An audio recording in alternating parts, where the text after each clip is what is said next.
Election سے فرار ہونے والی حکومت اپنی ہی پارٹی کے بندوں سے ذلیل ہونے کے باوجود آئین پاکستان کو پامال کرنے میں مصروف ہے۔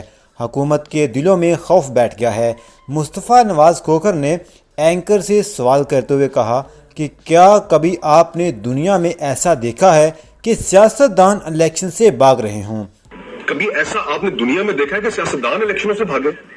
ایک پارلیمنٹ کی ٹرم مکمل ہونے جا رہی ہے، ایک آئین کے تحت ایک ٹوٹ چکی ہے، اس کے الیکشنز ہونے 90 دن کی ایک آئین نے حد مقرر کی ہوئی ہے، الیکشنز نہیں کرا رہے۔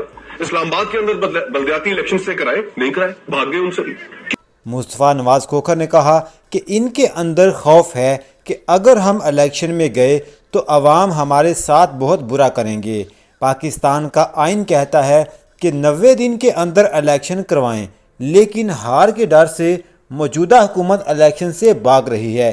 اس لیے کہ اب بالکل سیریسلی اس چیز کا خوف ہے کہ ہم الیکشنز کے اندر گئے تو عوام نے ہمارے ساتھ کرنا کیا ہے، اس لیے الیکشن ہارنے کا خوف ہے۔ اور سب مل کے وہ ان ڈیموکریٹک چیزیں کر رہے ہیں کہ جن کے جو پریسیڈنٹس ہمارے ملک کے اندر پڑ گئے تو پھر اس کے بعد کبھی کسی نے اس کے اوپر عمل نہیں کرنا۔